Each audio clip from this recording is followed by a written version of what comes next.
Há homens que andam tanto que parecem medir o mundo a passos. E há passos que não se perdem, viram estradas, fios, pontes, mapas. Cândido Mariano da Silva Rondon foi um desses. Um sertanista que levava o telégrafo nas costas e o respeito no peito. A minha vida é muito simples. É muito simples, mas ao mesmo tempo é uma vida digna. Eu tenho 70 anos de serviço público ininterrupto. Rondon acreditava que o Brasil não era só o que já se conhecia, era também o que ainda se podia alcançar. E que para chegar lá era preciso mais do que coragem, era preciso não matar. Morrer se preciso for, matar nunca. Era um lema, uma oração, uma filosofia de vida.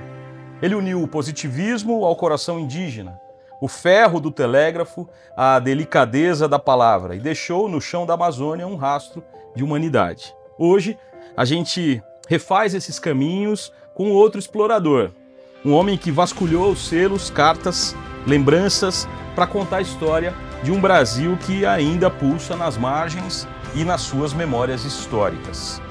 Porque no fim das contas, Rondon não conectou só cidades, ele conectou mundos. E talvez seja isso que ainda nos falta, coragem para ouvir e ternura para não ferir. Hoje o MacCast, o podcast oficial aqui do MacPlay, tem o privilégio de entrevistar um especialista nesse herói sereno, gigante, discreto, o homem que ligou o país com muita fé e com muito fio. O entrevistado de hoje é autor da biografia de Marechal Cândido Rondon e um dos maiores entusiastas da história desse brasileiro. Quero que você receba com muito carinho, porque nós vamos falar muito de Rondon e de um Brasil muito profundo, Dr. Maurício Menezes. Roda a vinheta.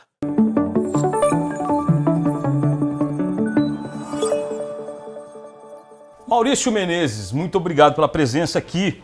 Dr. Maurício. Como é que o senhor está? Tá bem? Tudo bem. O senhor está vindo de onde hoje? Na verdade, eu estou vindo do Pará. É mesmo? De Marabá. O senhor vive viajando, né? Vivo viajando, porque eu tenho atividade comercial em 12 estados, então eu tenho que dar uma de Rondon também, tenho que viajar bastante. Só que diferente dele. Agora, doutor Maurício, é verdade que o senhor trabalha com diversões em shopping? Que história é essa? Há 30 anos e meio, lá em Cuiabá, eu administrava um shopping. E aí vi uma oportunidade de montar um parque naquele shopping. Chamei um ex-sócio e no dia 5 de maio de 95, por coincidência, no dia do aniversário de Rondon, Olha. não podia imaginar, iniciamos a Planet Park. E Deus abençoou, 30 anos e meio, e hoje a gente com 25 parques ao redor do Brasil. Aqueles parques de shopping, tipo Playland, essas coisas. Exatamente. Olha que É interessante. semelhante a Playland. Mas o senhor não é de Cuiabá? Eu sou um mineiro. De que lugar? Eu sou de Patrocínio, no Triângulo Mineiro, Sei, a terra do café. a terra do café. Aos 4 anos de idade fui para Goiás, aos 19 eu fui para o Mato Grosso, estudar lá na Universidade Federal. Conheci uma cuiabana, muita atividade na igreja presbiteriana de lá também. Nasceram meus 2 filhos e meus 3 netos no Mato Grosso. Nossa, mas desculpa, o senhor está com quantos anos hoje? Ih, rapaz, Ah, a gente aqui a gente fala bem tudo. acima de 60. É mesmo? É verdade. Mas o senhor está bem. Entendeu? Eu Não, vou deixar por curiosidade descobrir. 62. Porque se eu falar a verdade, eles não vão acreditar. É Tenho mesmo. 70. 70? 70. No duro. Paz do céu. O senhor me desculpa, eu andei um pouco com o pneu furado, então eu tô assim um pouco, então o senhor me desculpa que o visual, a funilaria não tá boa. Doutor Maurício, deixa eu perguntar uma coisa pro senhor. Agora, o Maurício Menezes nasceu em que família ali em Patrocínio? Como que era a tua família? Seu pai fazia o quê? Sua mãe fazia o quê? Meu pai era pastor é. numa cidade perto de Patrocínio. Minha mãe missionária, todos estudaram no IBEL, lá no Instituto Bíblico em Patrocínio, se conheceram lá. Meu pai foi para Carmo do Paranaíba, uma cidade próxima. Quando minha mãe estava nos dias para eu nascer, ela muito mal, e um médico novinho na cidade desenganou um ou outro, ou o filho, ou a mãe, ou os dois. Meu pai colocou minha mãe num ônibus, foi para Patrocínio, existia lá uma enfermeira que chama de padrão, Julieta Costa. Então eu nasci através das mãos dela e dentro do seminário. Olha, então eu nasci uma lá parteira. dentro do seminário com a parteira e ela conseguiu, através da habilidade e experiência que ela tinha, me tirar. Eu ali praticamente quase sem vida, mas sob a soberania de Deus, que não tinha outra lógica, que não tinha UTI neonatal, essas coisas, nada, né? Então eu estou aqui, já faz algum tempo. Mas que história, essa história é pouco contada do senhor. É verdade. E o senhor tem quantos irmãos? Eu tenho mais 3. 3 irmãos. Eu Todos sou homens? caçula, não. 2 homens e 2 mulheres. E eu sou caçula do time.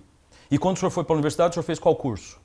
Eu fiz primeiro engenharia florestal, Olha, sabe? na minha cidade de Natal tem uma faculdade conhecida lá, Exalc.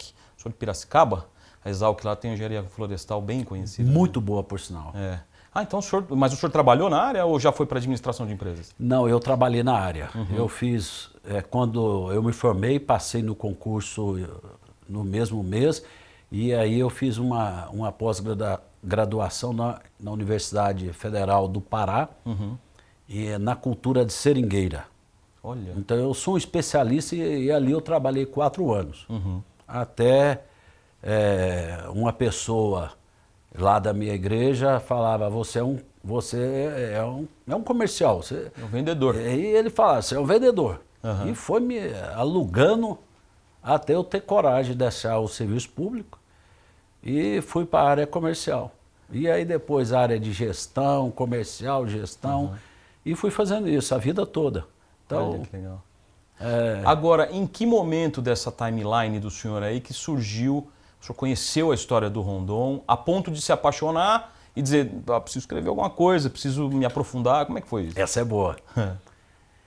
Eu namorei, noivei, casei com a minha mulher, que o pai dela é um engenheiro agrimensor, e ele esteve com o Rondon na última vez que o Rondon foi ao Mato Grosso. Apaixonou.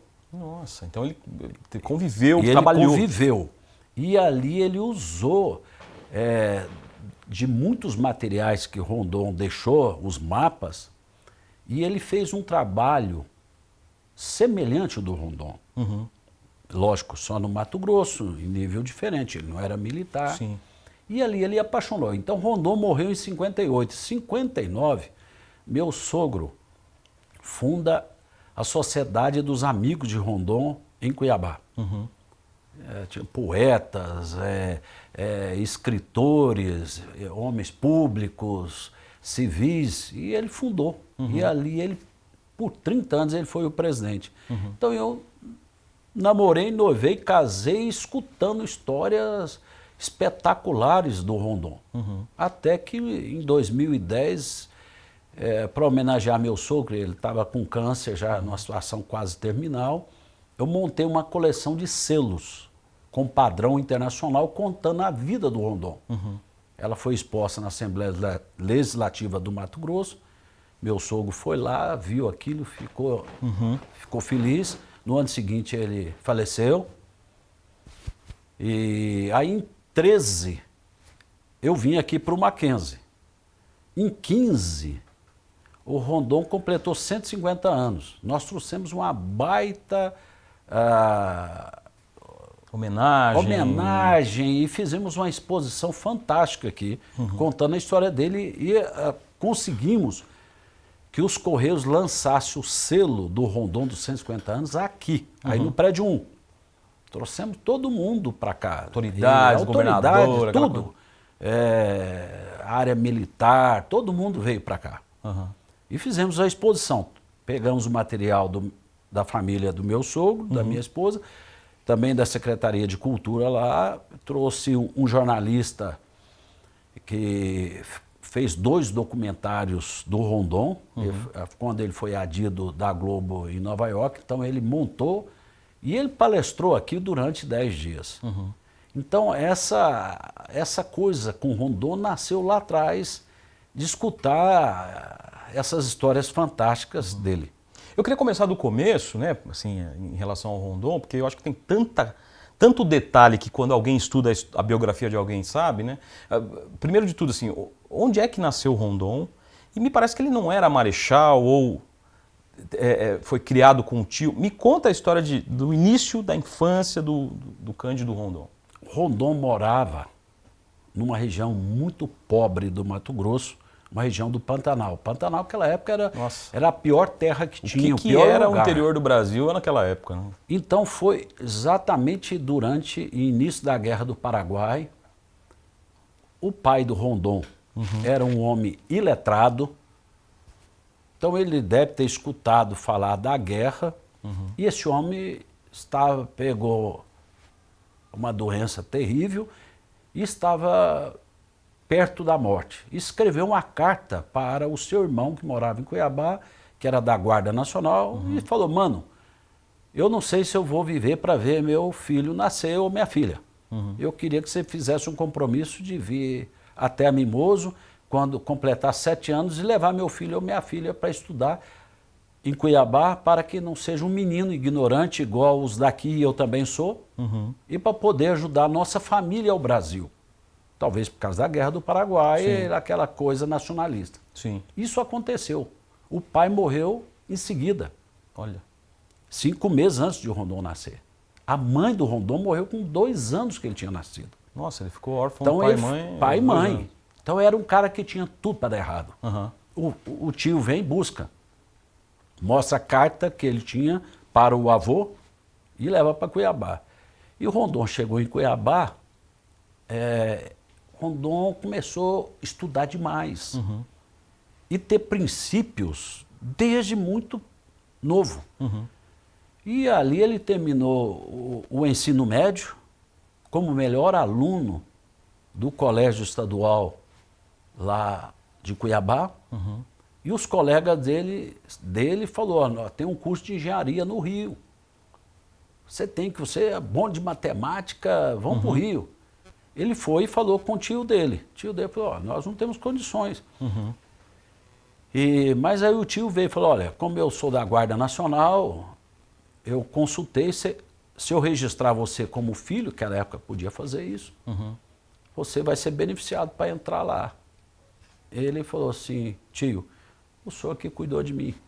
Pai, eu só tenho um. Eu vou colocar então o Rondon, porque o Rondon era o nome da mãe. Então ele era só nesse momento... Era Cândido Mariano da Silva, só o nome do pai.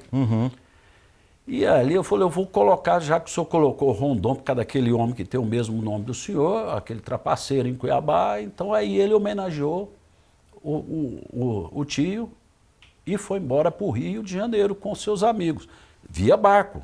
Nossa, epopeia, 29 dias até chegar. Saía lá na Foz do Brasil com a Argentina e Uruguai, descendo os rios. E ele pegava um navio e chegou no Rio de Janeiro. Quando ele chegou no Rio de Janeiro, na segunda-feira foram lá na academia da Praia Vermelha para ver como que fazer para entrar. E falaram: o curso de vocês não vale como o ensino médio aqui não. E aí ele foi, matriculou. Isso ele tinha quantos anos, forçado? Ele tinha 17. 17 ele anos? foi, matriculou no primeiro ano e foi morar numa república. Alguns dos colegas dele do Mato Grosso voltaram e ele falou: não, eu vou ficar. E ficou. E aí ele descobriu que ele podia fazer no final do ano a prova do 2º e 3º ano. Naquele primeiro ano ele tornou o melhor aluno. E fez a prova do 2º e 3º ano e, pasmem, passou nos 2. No ano seguinte, ele entrou na academia da Praia Vermelha, onde que por 5 anos ele fez engenharia militar, ele fez ciências físicas e naturais, olha o tanto que esse homem estudou, e matemática. Aprendeu a falar 3 idiomas e meio, vamos dizer assim: o inglês, o espanhol, o francês e meio alemão. Estudava muito. E ali, então, ele foi tornando uma pessoa muito especial. Tornou redator do jornalzinho da academia, escreveu um texto maravilhoso sobre abolição. Tomou um susto quando um dia a princesa Isabel foi até a academia queria conhecer a pessoa que escreveu aquele texto, ele foi homenageado por ela. Então a história desenvolve de uma certa forma espetacular. Aí quando ele termina o curso dele em 89, ele já 1889, né? 1889, era um aluno especial já, monitor, vamos chamar assim no tempo moderno. E aí ele passou a ser a pessoa de confiança entre as pessoas que proclamaram a República. Marechal Deodoro, que tinha casado com uma mato-grossense, tinha comandado o Mato Grosso, e Benjamin Constant, que foi o cérebro da arquitetura para ver a proclamação da República. Então ele que saía à noite levando os bilhetes entre o Exército e a Marinha, porque existia um conflito naquela época. Saía a cavalo sem arreio, ele deitado, porque ele aprendeu isso lá no Pantanal, e ele cumpria a missão dele, levava o bilhete e voltava. No dia da proclamação da República, ele foi junto com Deodoro, Benjamin Constant, a turma. Quando eles entraram onde é o palácio hoje, Duque de Caxias, Deodoro deu um salve, imperador. E aí Benjamin Constant começou a gritar República, que era um cara bem colérico, que começou a gritar até o momento que Deodoro gritou República, e ali foi proclamada a República. Então Rondon participou desse momento. Sim. Ele era mais novo um pouco, talvez? Não, ele era contemporâneo. recém-formado, mas tornou como um excelente aluno, tornou uma pessoa de confiança. Então, desde aquela época, Rondon foi uma pessoa muito especial. Já era uma pessoa especial. No ano seguinte, ele torna professor da Academia da Praia Vermelha, de astronomia. Nossa. Mas aí chamam Rondon para fazer as linhas telegráficas. Por quê? Quando começou a Guerra do Paraguai, gastou 6 meses para chegar a informação que o Paraguai tinha invadido o Mato Grosso do Sul, que hoje é o Mato Grosso do Sul, no Rio de Janeiro. Então, aquela época precisava de fazer a integração da capital Rio de Janeiro até Roraima, com a Amazônia toda. Não tinha nada. O Brasil tinha comprado o Acre da Bolívia em 1902. Não tinha acesso nenhum. Agora, como é que essa história levou 6 meses? 6 meses para chegar a informação Em que 6 o meses Brasil já tinham tomado tinha sido tudo. invadido, porque não tinha comunicação nenhuma para chegar à capital Rio de Janeiro. Imagina. E aí o que eles falaram? Não precisamos fazer as linhas telegráficas. Enquanto os americanos iam fazendo as estradas férreas, nós tínhamos dinheiro só para as linhas telegráficas. Então nós temos que fazer para assumir o Brasil. Então foi uma estratégia, vamos dizer, militar do governo da época também, que logo também teve governos civis que mantiveram. Sim. E ali Rondon foi então encarregado, porque ele também tinha sangue indígena. Sim. Ele também aprendeu 6 idiomas indígenas. Nativos. E ali ele sabia lidar. Ele aprendeu 3 itens importantes dentro do positivismo, que são os 3 pontos: o amor, a ordem e o progresso. Você vê que a bandeira brasileira vem através do positivismo. Sim. Ordem e progresso. Foi Benjamin Constant, o mestre dele. E ele aprendeu a ter amabilidade com as pessoas. Você acha que o fato dele ter essa ascendência indígena, bem brasileira, contribuiu para esse espírito dele tão, além de desbravador, corajoso, essa coisa honesta dele? Porque as fotos dele, inclusive, ele tinha uma cor bem escura, né? Ele era assim, indígena mesmo, assim, né? Aquela cor. A mãe era sangue 100% indígena. O pai português e espanhol, mas a mãe 100%. Então eu tenho certeza que isso ajudou demais. Porque ele sabia que ali também era o povo dele. Sim. Então ele sabia lidar com os índios. Por isso que, em certo momento, quando ele estava lá no rio Juruena, os índios Nhambiquaras, região noroeste do Mato Grosso, já pro lado do Amazonas. Então, quando ele chegou, ele precisava de atravessar as linhas telegráficas, e aí ele tomou a famosa flechada flecha dos índios, Nhambiquaras, que eram conhecidos como fantasmas, porque ele sabia pisar no meio do mato, ninguém escutava barulho nenhum. Nossa. E a flecha comeu solta. E ele tinha na sua roupa, ele tinha um couro aqui para carregar a arma. E a flecha bateu, ele caiu, a equipe dele pegou as armas para atirar nos índios e levantou, não foi atingido.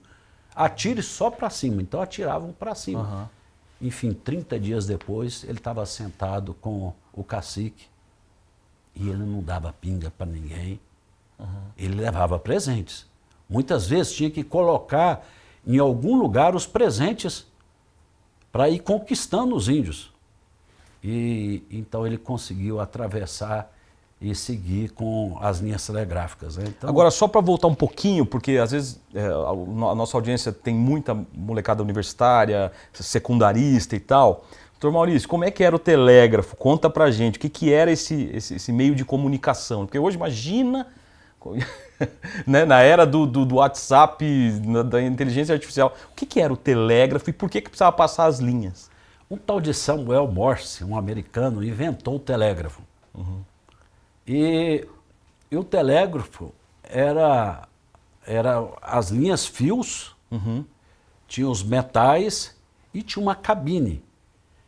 Então ele passava, era pontos, que ia batendo, um ponto forte e um ponto mais fraco. E ali a conjunção de vários, um era o A, outro B, outro C, sinais. Sinais, né? E aí formava uma frase e do outro lado, na outra cabine, né? Então uma pessoa ia anotando. É como se a pessoa do outro lado tivesse que aprender um idioma novo, que é o idioma...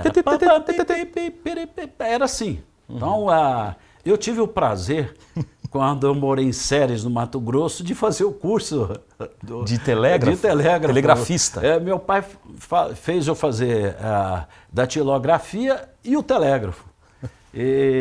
Então é interessante. Olha. E ali era a forma de comunicar que nós tínhamos. Então, e aí ele sai de Cuiabá ou do Rio? Não, ele sai do Rio. Ele sai do Rio. E aí ele vai ter que... Já tinha até Goiás. Fazer a picada no meio da mata. Exato.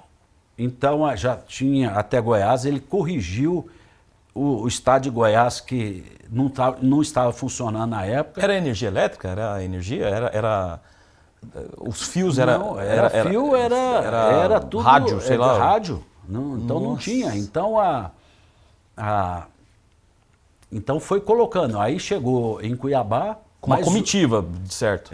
E aí as linhas telegráficas, ele abria 30 metros de largura. Isso virou as nossas estradas, que integraram, então, o Centro-Oeste e a Amazônia. Então, as linhas telegráficas, depois ela virou as nossas BRs. Olha. Sabe? Então, ia abrindo, a gente chama de um acero, né? De 30 metros de largura, passava aquilo no meio. E o interessante, 50% do efetivo que trabalhava era índios. Então ele foi ensinando. Outra coisa que Rondon fez espetacular foi ensinar, montar as escolas. Eu vi recentemente, lá no Forte Copacabana, está um acervo fantástico do Rondon, as fotos, que o Rondon fotografava tudo. Ele gostava de fotografar. Então, esse trabalho foi todo registrado. Quanto tempo levou? Foram 25 anos. Uau. Então, quando ele chega a Cuiabá, as linhas telegráficas, ele volta, então, ao Rio de Janeiro. Essa história também é fantástica. Você vê daquele menino que tinha tudo para dar errado. O pai morreu 5 meses antes dele nascer. A mãe, 2 anos. No interior do interior? Do interior, e ele chega, então, vai ao Rio de Janeiro, vai ao seu comandante do Exército, o comandante vai ao presidente da República, ele já era conhecido, e ali ele fala, olha, eu preciso de que as nossas expedições futuras, depois de Cuiabá, tornem científicas também. Aí o presidente, como? Ele falou, olha, nós precisamos de médicos, nós precisamos de botânicos, zootecnistas, porque onça lá o senhor tem de 20 tipos, e nada disso era catalogado. Os nomes, as espécies. Sim. Então, o presidente conseguiu recursos e mandou essa turma. Teve médico que ficou famoso. Oswaldo Cruz, a pessoa que montou a primeira rádio no Brasil, todo mundo achava que ele era um comunicador.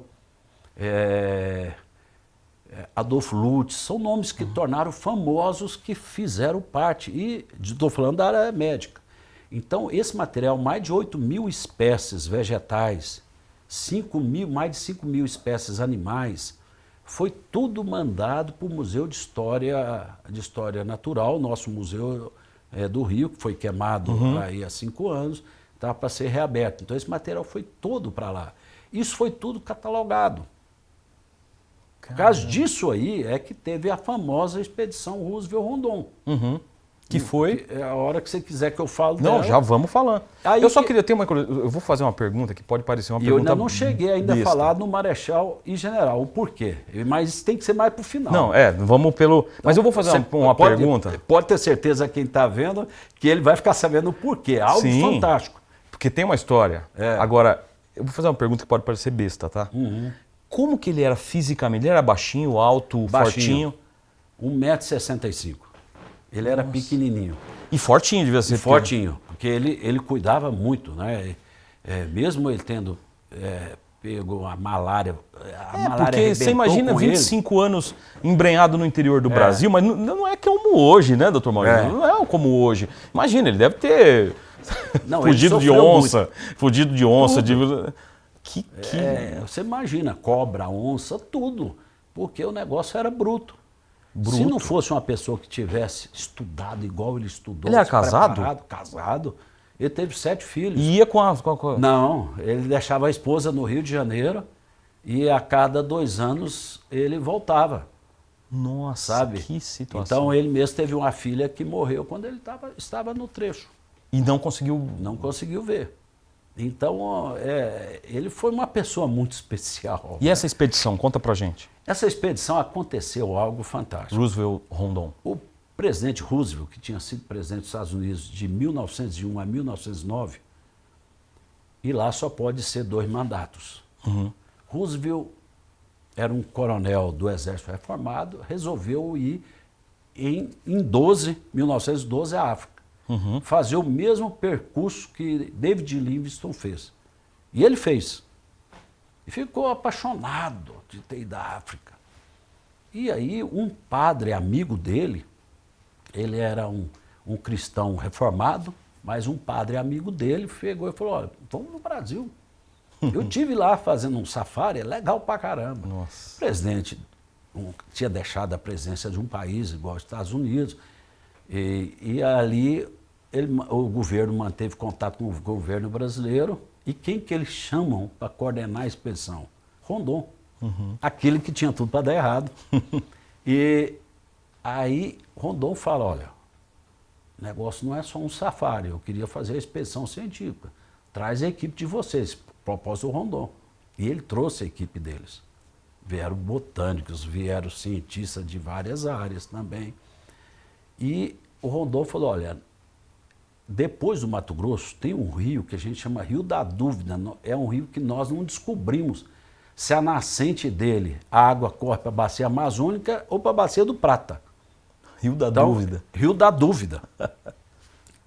E ali no final de 1913, eles começaram a expedição. O presidente Roosevelt fez o mesmo roteiro saindo do Rio e pegando o mesmo roteiro de barco, depois os rios menores para chegar, e aí iniciou a expedição. E aí a coisa foi bruta. Foi muito complicado para o presidente Roosevelt. Porque o rio, quando ele chegar no Rio da Dúvida, o rio corria para a bacia amazônica. E ele era um rio de muitas corredeiras. Sabe, queda d'água, aquela coisa violenta, e eles foram perdendo todos os equipamentos deles, os barcos. E numa dessa, Roosevelt era de 1,90 m, Rondon 1,65 m. Roosevelt, então, vai pegar um barco e ali um metal rasga sua perna, entrou uma bactéria, esse homem fica mal. Ele tinha um médico americano. E depois de um mês ele já tinha perdido 30 quilos, uma febre que não cortava, e ele incomodado, porque ele não conseguia, ele estava dando muito trabalho para todo mundo. Uma noite ele na barraca dele chama o filho dele, que era um engenheiro, que inclusive trabalhou com as linhas férreas no Brasil. Antes, chama o filho, chama a equipe toda dele, só americano. Rondon estava em outra barraca com a turma brasileira e fala com o filho, olha, eu não tenho mais jeito, eu quero ficar aqui. Igual David Livingstone, morreu na África, o coração de David Livingstone depois foi arrancado pelos africanos e foi enterrado lá na África, e o corpo depois foi levado lá para a abadia de Westminster, em Londres. Aí o presidente americano falou, eu quero ficar aqui. Convenceu o filho, convenceu todo mundo, aí manda chamar Rondon, aquele que tinha tudo para dar errado. Rondon, quando chegou lá, ele contou isso e falou, não senhor, o senhor não vai ficar aqui. A partir de agora vai ser um médico nosso, até um nome diferente, Azambuja, ele é que vai cuidar e nós que vamos cuidar do senhor. O senhor não vai ficar aqui. Rondon deve ter pensado, se eu deixo esse homem, eu estou arrebentado, o Brasil também arrebentado. Uma crise diplomática. Diplomática. Falou, não. E ali, eu gosto de contar essa história em curso de medicina, que aí eu falo para a turma. Eu falo, vocês imaginam o que teve. O médico cuidou, mas teve de raizada e chá. Enfim, 30 dias depois, esse homem estava curado. Eles terminaram a expedição. Com chá e raiz. Chá e raiz, e o médico nosso brasileiro. Eles conseguiram chegar em Manaus, foram 6 meses dentro da floresta. E ali ele foi para Belém, um navio maior levou ele para os Estados Unidos. E para quem está nos assistindo, não deixe de ir no Museu de História Natural de Nova York. Está tudo lá, tudo registrado. Tá, o Rondon é o único brasileiro, e depois ele virou o maior propagandista de Rondon. Ele falou que via 2 coisas na América. Ao norte, o Canal do Panamá, porque ele também terminou de construir, foi ele que terminou de construir. Então aquilo era a maravilha do mundo na época. E ele falava ao sul as expedições científicas do Rondon. Então ele começou a propagar. Ele deixou uma frase que está no meu livro, na última capa, fantástica.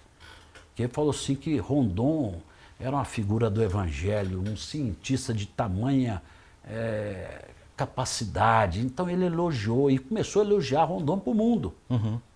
Foi aí que o Rondon começou a ganhar prêmio de todo lado do mundo.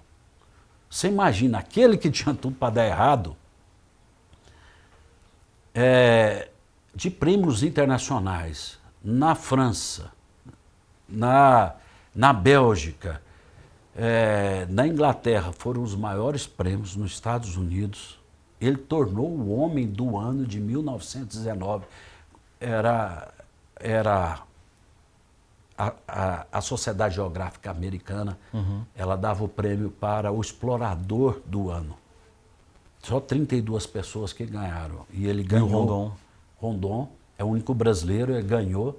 O dinheiro que ele ganhou, ele construiu a escola lá em Mimoso, que o pai dele pediu que ele ajudasse a cidade natal.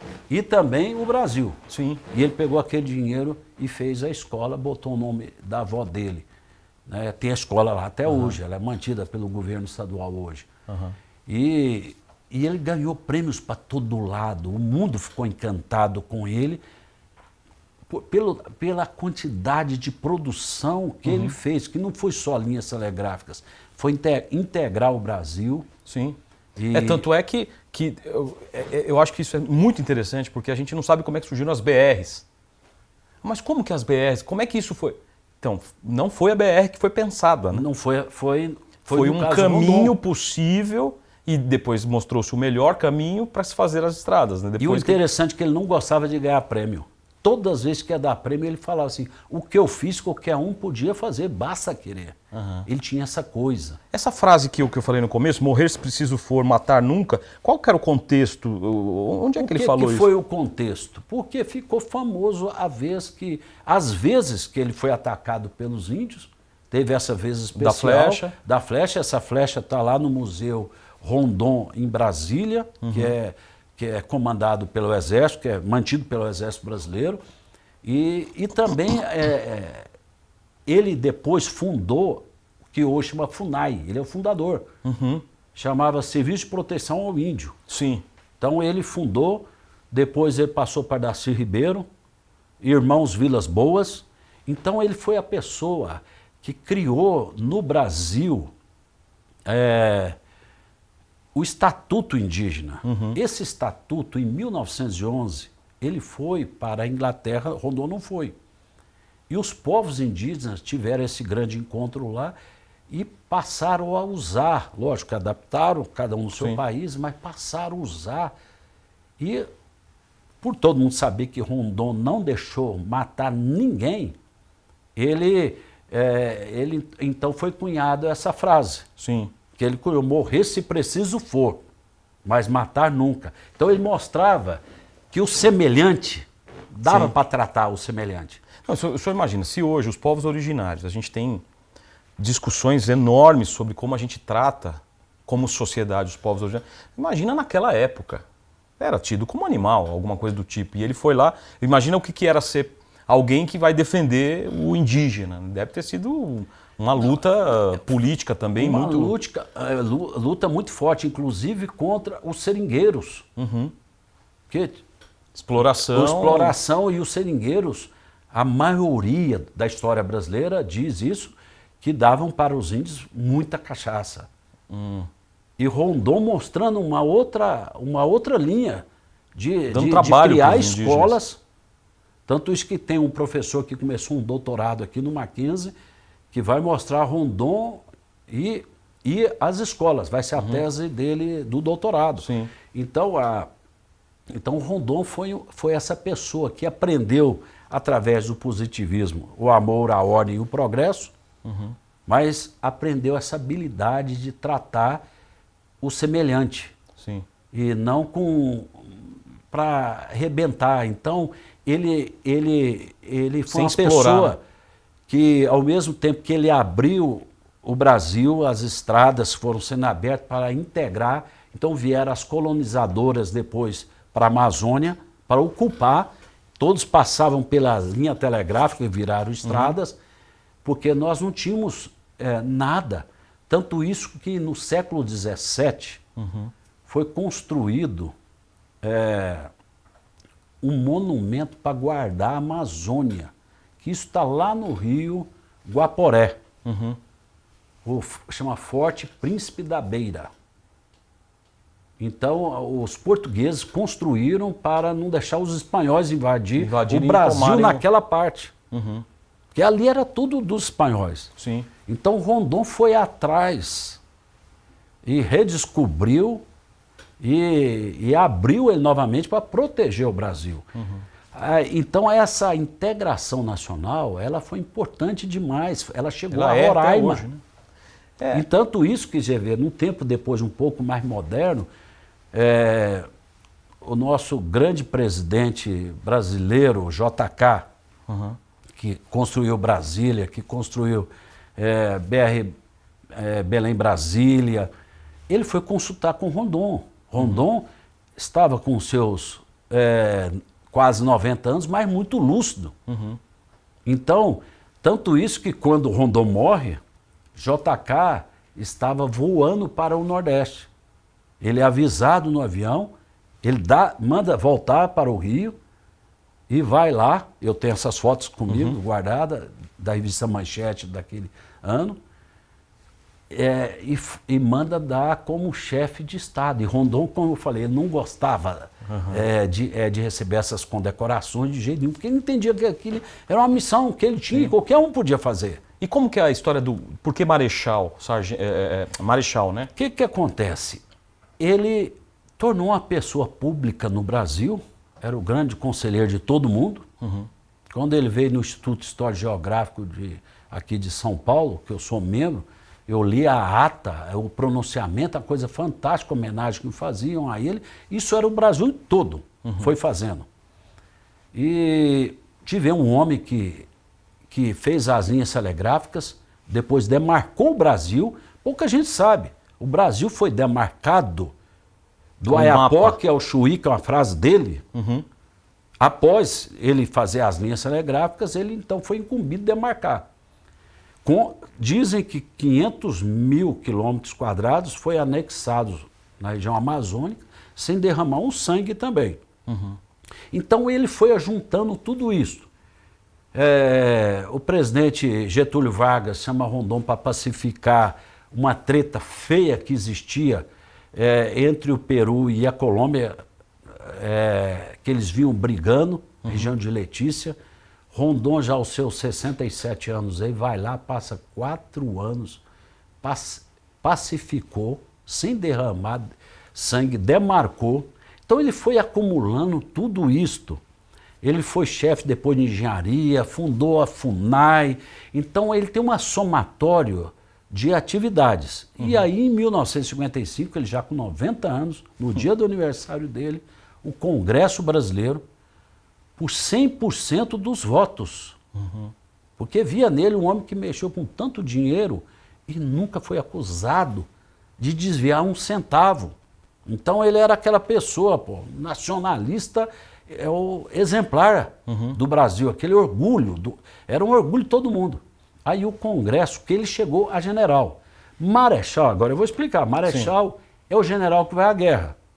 Então quando ele volta da guerra, igual o Duque de Caxias, foi na Guerra do Paraguai. Então, quando ele ganha o título de Marechal, quando ele vai à guerra.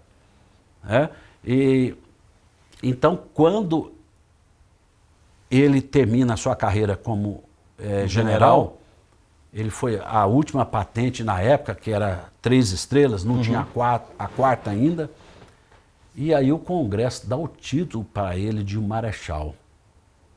Porque ele era um pacifista. E foi, de certa forma, foi um general à guerra, né? E ele falava, e quando for prestar homenagem, 100% dos votos. Naquela época tinha esquerda, direita, já tinha o Partido Comunista, tinha Centrão, devia ser outro nome, então já tinha de tudo essas coisas no Brasil. E todos votaram, incrível. E aí deram o título para ele de Marechal Honorário. E por isso que o meu livro tem como título Rondon, o Marechal da Paz. Sim. Porque ele não foi à guerra, ele pacificou para todo lado. Então é uma pessoa extraordinária. Por que Rondônia levou Foi o nome? homenagem a ele. É o único estado brasileiro que tem homenagem a uma pessoa, é Rondônia. Homenagem a ele. Primeiro era um território, depois quando virou estado, foi homenageado ele. Ele não era vivo?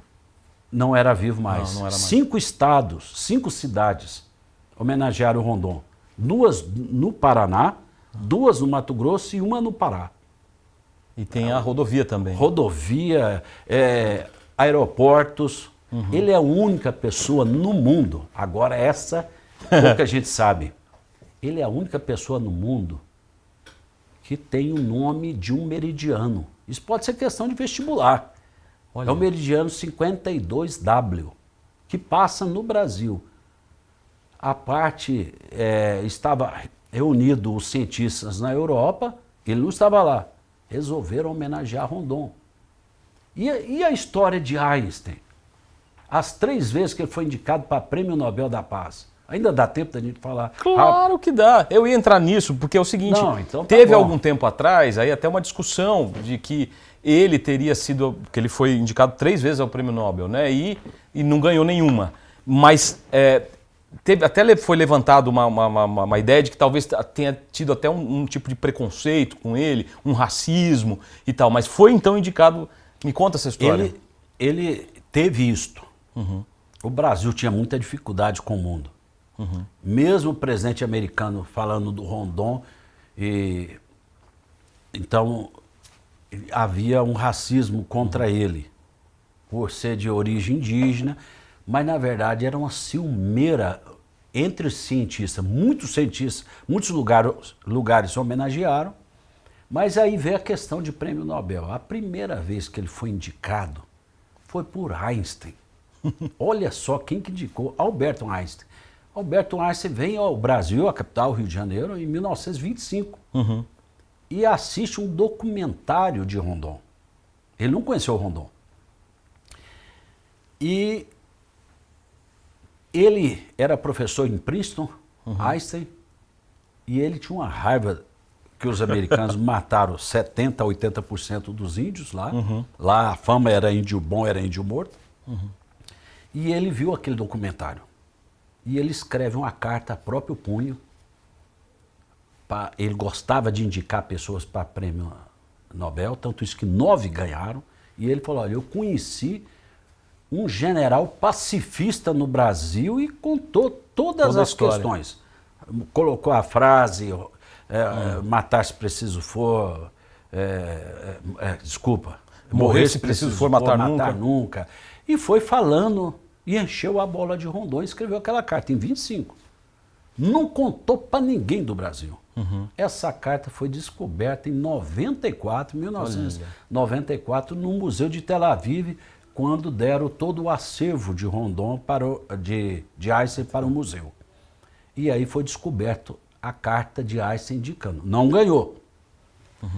Aí os 15 países que pediram para Getúlio Vargas que o Brasil pacificasse a questão Letícia, que entre o Peru e a Colômbia, os 15 países novamente indicam Rondon. Não ganhou.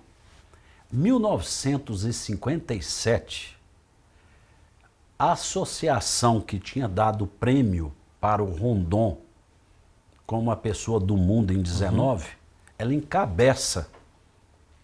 E foram mais 90 entidades no mundo e no Brasil que encabeçaram o nome dele. A última entrevista de Rondon para a revista Manchete é uma coisa fantástica. A jornalista fala para ele, tudo indica que o senhor vai ganhar. E ele fala a frase famosa dele, não sei para quê, o que eu fiz qualquer um podia fazer, basta querer. Então ele tinha aquela coisa que a pessoa podia estudar, podia ser uma pessoa igual ele fez. Ele tinha esse espírito, não de vaidade, ele não gostava. E aí havia uma comoção no mundo que ele ia ganhar em 58. Seria anunciado em maio. Chega dia 18 de janeiro de 58, ele morre. Então, sobre esse final dele, com todos os riscos na vida, ele viveu até os 90 e poucos anos, é isso? Ele foi até quase aos 94, ele morreu a quase 93. Ele morreu 3 meses antes de completar 93 anos. Ele morreu onde? Ele morreu no Rio de Janeiro. Rio de Janeiro. Ele tinha um pequeno apartamento no Rio de Janeiro e ele estava cego já de um olho, por causa do glaucoma. Sim. A malária arrebentou com a saúde dele, mesmo ele se cuidando, mas foi um dia no Rio de Janeiro que diz que foi inesquecível, porque no caixão dele estão as fotos, de um lado está ex-presidente do Brasil carregando, no outro lado o embaixador americano, aquela coisa, o que ele não gostava eles fizeram na morte dele, porque ele não gostava disso. Sim. Mas é isso para mostrar quem foi Rondon. A importância. Tanto isso que quem sucedeu Rondon, igual o famoso Darcy Ribeiro, chegou a ser ministro do Brasil, ele fala no livro dele que Rondon foi o maior herói do Brasil, não só Darcy Ribeiro, outros, igual o Ziraldo fala também. Todos eles escreveram livros do Rondon. Ziraldo escreveu O Menino Cândido, relançou este ano. Olha. Aqui em São Paulo, eu estive lá com a sócia e cunhada do Ziraldo, e Darcy Ribeiro também. E Darcy Ribeiro ainda criou mais um verbo que não existe, que eu estou divulgando ele Brasil afora, que é o rondonear. O que é o rondonear? O rondonear é fazer coisas éticas, coisas boas, coisas corretas. Você ter coragem de estudar, você ter, não se acomodar, você fazer a diferença no meio dos iguais. Então, apontar a injustiça. Contra a injustiça, sabe? Então esse é o rondonear. Aí Darcy Ribeiro falou, espero que um dia esse verbo possa ser reconhecido no Brasil. Então eu lendo o livro do Darcy, achei essa preciosidade e comecei a divulgar. Então eu encerro a minha palestra, eu coloco lá no telão na apresentação, vamos rondonear. Sim. Aí eu peço todo mundo para fazer uns 30 segundos, 1 minuto de reflexão. Como está sendo a minha vida, a sua vida, eu pergunto. Você está rondoneando? Você está fazendo coisas boas, coisas éticas? Aí, então a gente vai nisso aí. Então tem sido bacana, porque onde que eu falo isso em colégio, quando depois a gente sai daí a pouco, você almoça no colégio e sai, você aí vai ouvindo. Os alunos, ô Marechal, olha, tô rondoneando, hein? Esse não está rondoneando, precisa rondonear. Então a gente espera que um dia isso possa, porque nós já tivemos um político do Brasil uma vez que falar o nome dele era símbolo de fazer coisa errada. Sim, sabe? Então, quem sabe a gente troca isso, né? pelo rondonear, né? Agora, ô Maurício, sobre essas palestras que você tem dado, desde que você lançou o livro, quantos mil exemplares você já foi disponibilizado, vendido e tudo mais? É incrível, 14.200 exemplares até agora e 61 palestras, isso em 3 anos e meio. 61 palestras em todos os lugares possíveis. Possíveis e impossíveis. Tem lugar que eu pensava que eu nunca entraria. Sim. Você entrar para dar uma palestra para alunos do ITA, todos alunos e professores, para a Academia Agulhas Negras, para 1.100 oficiais do Exército em Brasília, numa noite festiva, junto com as esposas dele, onde o comandante do Exército ofereceu um jantar e me convidou. Eu tive 50 minutos com o microfone na minha mão. Alunos de colégio, alunos de curso de Direito, curso de Medicina.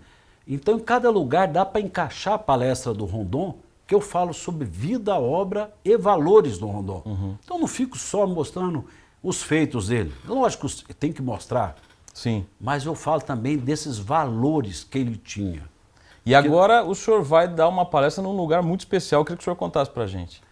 Agora eu fui surpreendido com um convite de um general que é o Adido do Brasil em Washington. Ele já assistiu a palestra por 3 vezes antes, quando ele estava aqui em São Paulo, depois quando ele estava em Brasília.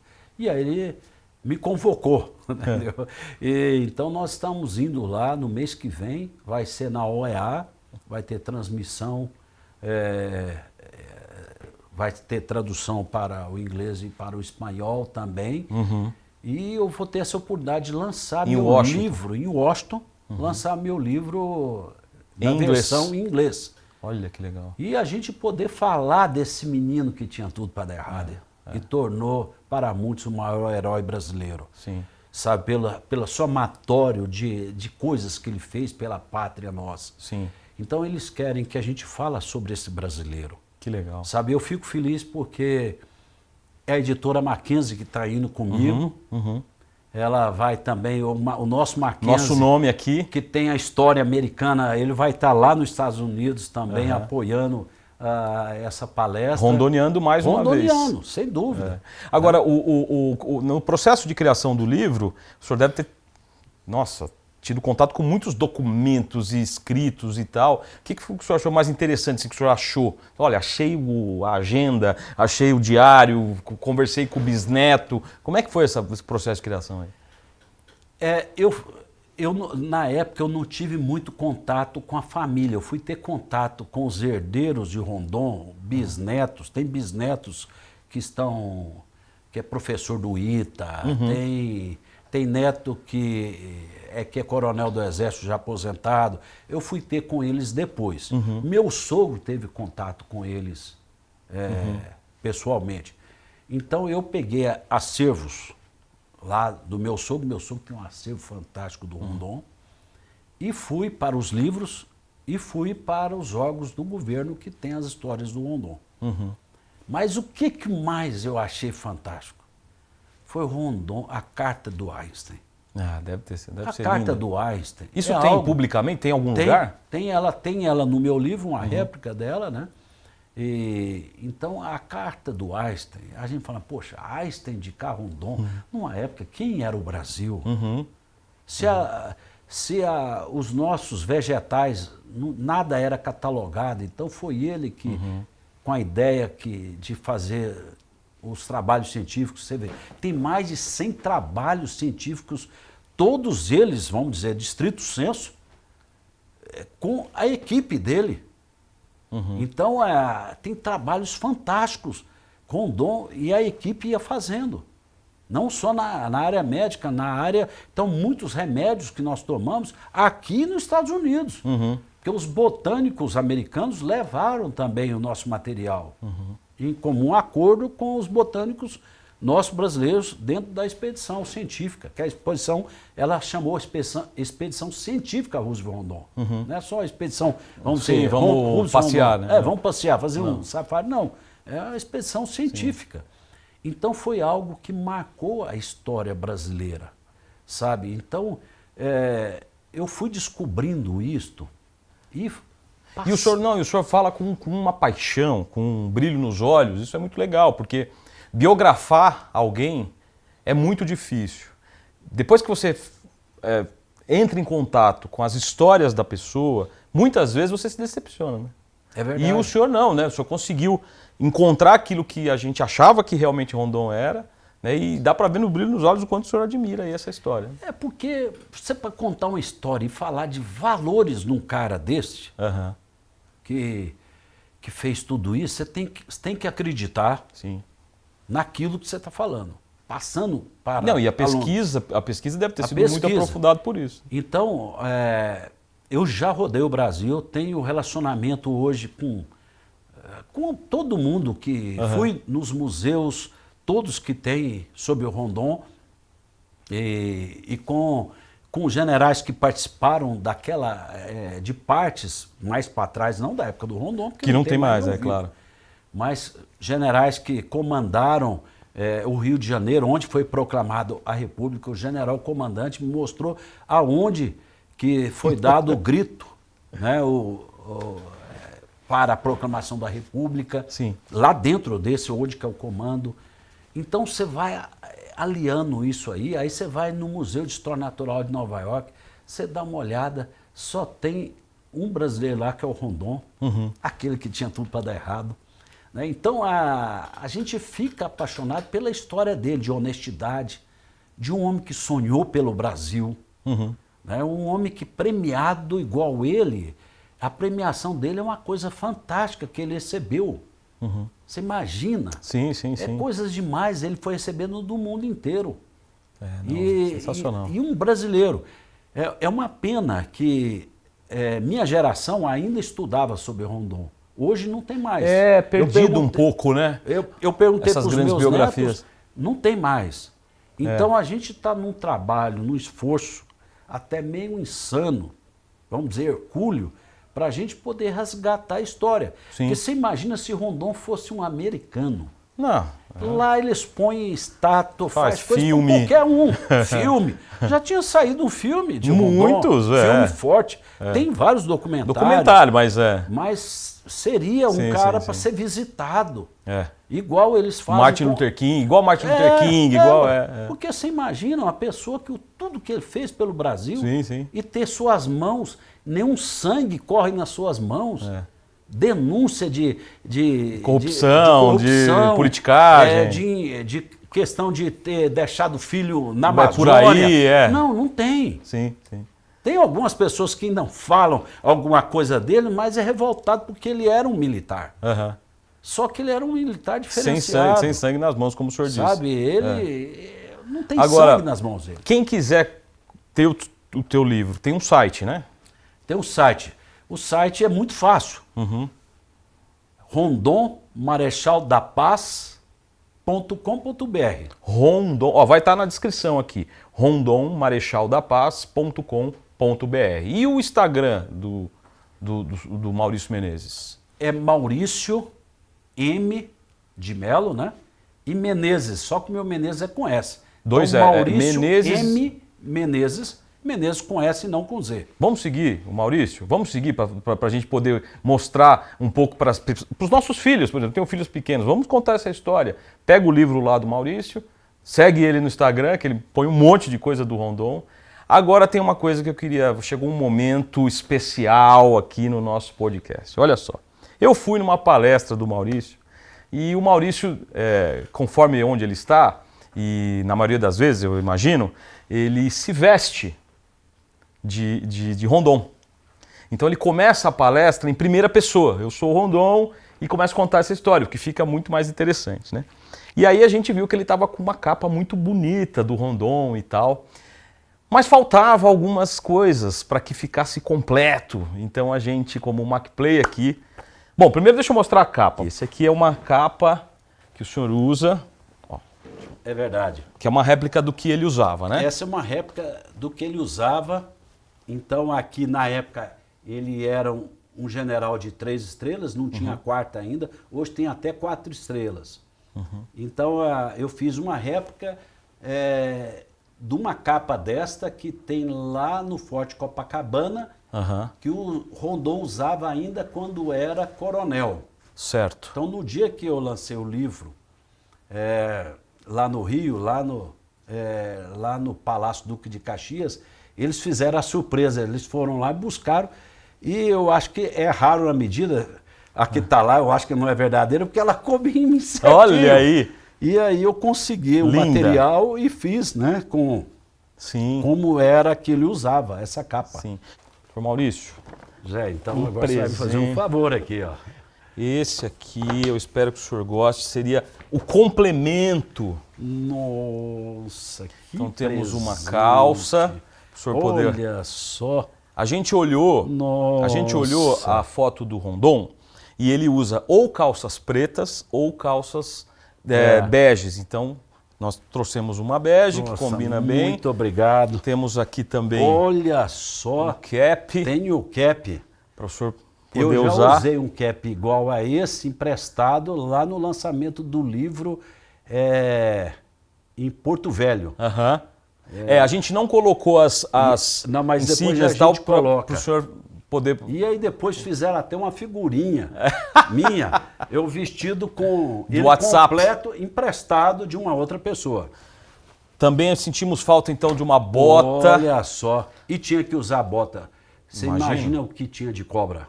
Nossa, Se não tivesse uma coisa mais grossa e uma bota, então... não tinha repelente, não aqueles tinha- mosquitos dinossauro. não tinha ainda E, isso. além da bota, 2 cintos que a gente está... Ah, que bom. Para que o cinto senhor preto. possa colocar aqui e também Isso. sem as insígnias para depois o senhor poder... Então você vê, isso aqui foi o que protegeu o Rondon da flechada que ele tomou dos índios Nhambiquaras, Nhambiquaras. que era conhecido como os fantasmas. Tem uma Porque- rua em Moema que chama Rua Alameda dos Nhambiquaras. Exatamente, são esses índios. Então temos um preto e um... Quando o senhor usar a calça preta, o senhor usa o outro. Enfim, Sem dúvida. Porque Então, olha, aqui eu quero- Rondon tem estilo, né, Zé Mário? Rondon, Eu quero você pode agra- ser Rondon, mas tem que ser Rondon Eu com quero estilo. agradecer a toda a equipe por essa surpresa que está fazendo para mim. Eu quero agradecer a toda a área nossa aqui do MacPlay, do marketing nosso, né? A gente que queria agradecer, Maurício. Que legal. Olha, a gente traz muita gente aqui. E às vezes a pessoa não está tão apaixonada pelo que está falando. Mas é muito melhor quando a gente senta com alguém que é apaixonado pelo que está falando. E isso deu para ver hoje na fala do senhor, no olhar do senhor. Eu queria agradecer demais em nome do MacPlay a presença do senhor aqui. Já fazia um tempo que a gente estava tentando agendar. É verdade. E um privilégio poder ter o senhor aqui com a gente, contando uma história tão linda. Eu acho que a minha geração e a geração que está vindo está assim, sedenta de heróis. Mas olha, vou te contar algo que a gente não pode deixar passar. Em 22, quando nós lançamos o livro, nós demos a palestra aqui e o Colégio São Paulo fez o concurso de redação com o tema Rondon. Que aí depois dou a palestra, eles escolhem as melhores redações. Sim. E o tema que foi colocado do Rondon fez com que os meninos estudassem bastante. E aí chegou em novembro, no Enem, foi sobre os povos indígenas. Olha. Então eu estava voltando de um jogo lá do meu Corinthians, lá da Zona Leste, né, com meus netos, e o telefone caiu para o meu neto. Fiz a prova do Enem e a palestra do seu avô deu tudo certo. Aí depois era a diretora do colégio daqui me ligando, então ajudou os meninos. Em 2022, quem fez naquela época ajudou na prova do Enem, porque aí eles gabaritaram essa parte. Né? E a gente está precisando de heróis do naipe do Rondon. Acho que a geração do senhor, dos meus pais, tiveram alguns brasileiros que foram grandes brasileiros. E eu sinto falta de você mostrar de eu mostrar para as minhas filhas, da minha geração, terem heróis. Então, assim, eleja Marechal Cândido Rondon como herói da sua casa, para você rondonear de uma forma legal, de uma forma exemplar como ele fez. Certo?